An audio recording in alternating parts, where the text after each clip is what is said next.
Здравствуйте, с вами журналист Олег Желнин и телепрограмма «Точка взаимодействия». Я нахожусь в мультимедийном парке «Россия. Моя история».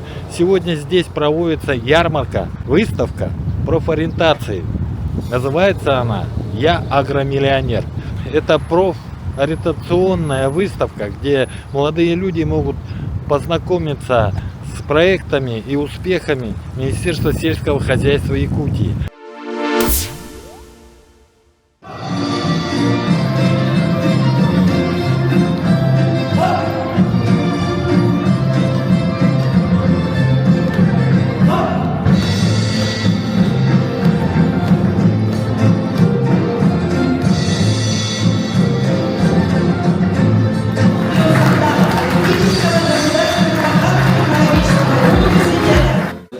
В таких суровых климатических условиях Якутии создать бизнес в селе по направлениям аграрного направления — это очень сложно. В каких серьезных климатических условиях закаляется наша молодежь, закаляются наши сельхозтоваропроизводители.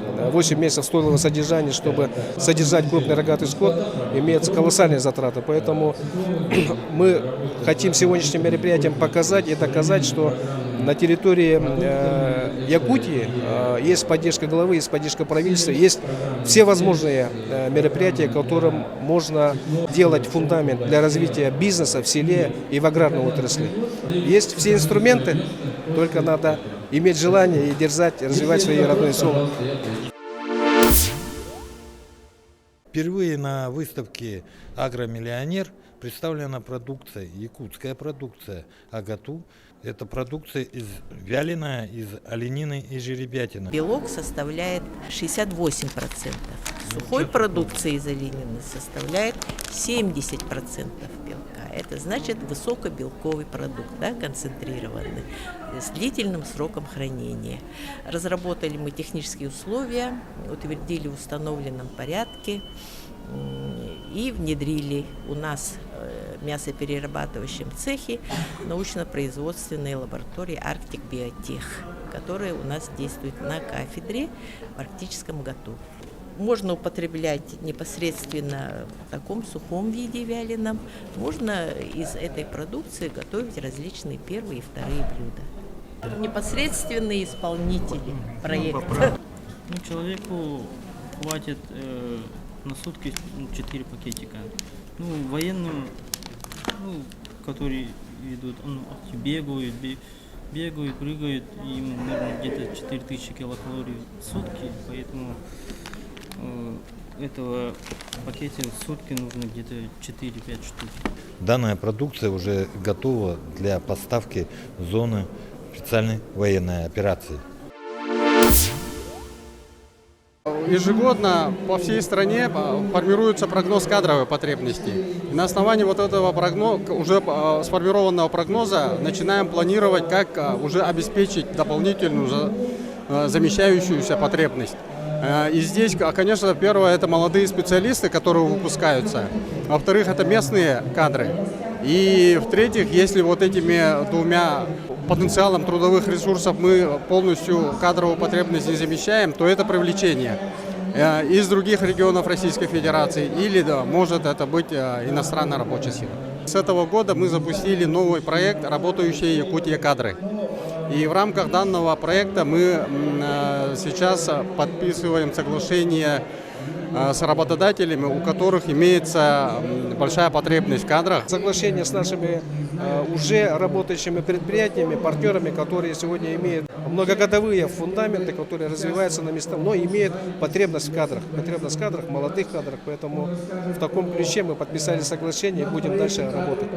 Особенность при подписании этих соглашений: за каждым работодателем прикрепляется индивидуальный кадровый консультант, составляется индивидуальный план работы по обеспечению трудовыми ресурсами, и на основе этого проводится вся работа. Мы учим детей не только со своего региона, у нас их 30% в нашем подразделении, но и с остальных регионов, потому что этот целевой заказ от региона, где мы научим студента именно работе в сельском хозяйстве, когда он вернется к себе и сможет принести что-то новое и отработать, и в той же самой науке что-то показать, это хороший стимул для нас. В том числе, похвалюсь немного, наш вуз входит в топ-15 вузов по сельскому хозяйству по уровню подготовки. От старых технологий отходим, потому что, опять-таки, если возвращаться к агрохолдингам, они не стоят на месте, они постоянно развивают свою материально-техническую базу. Наш студент, приходя уже туда, на работу, он ручного труда не видит практически. Он технолог, он работает за компьютером, создает рецептуры, а на складах работают роботы, они перекладывают. Это обычная технологическая операция. И ребята наши, видя все это, что они реально приходят на производство и работают технологами, и мотивируем, что, ребята, вы придете на хорошую, высокооплачиваемую, квалифицированную работу. Наши выпускники на данный момент, по статистике, например, за прошлый год 85% трудоустраиваются именно в том направлении, на котором они обучались, то есть в сельском хозяйстве.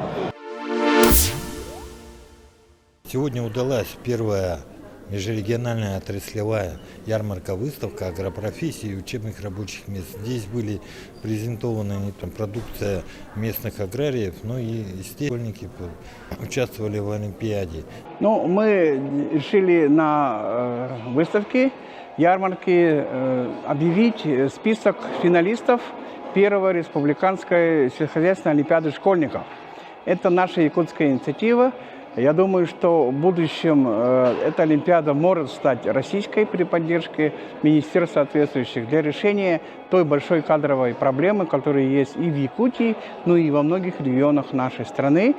На первом муниципальном этапе мы охватили в дистанционном формате 434 участника, 14 у нас муниципалитетов, 35 школ. Ну, а на финал мы пригласили, отобрали 63 человека, 63 финалисты. 4 апреля в 10-й школе города Якутска будет финал. Там будет не только теория, но и практика. По итогам их отбора и при наличии исследовательской работы мы уже с осени начнем их готовить для того, чтобы они поехали на перечень конференции в город Санкт-Петербург. Ну и участвовали у нас в республике по отбору конференции «Шаг в будущее», для того, чтобы кадры в сельском хозяйстве у нас появились и были очень качественными, потому что Россия у нас становится одной из ведущих аграрных стран мира. И это нужно поддерживать, и я думаю, что дети это поймут, что это очень перспективная отрасль. Данная выставка должна помочь Министерству сельского хозяйства, агропромышленным предприятиям найти своих молодых специалистов. С вами был журналист Олег Желнин. До скорой встречи!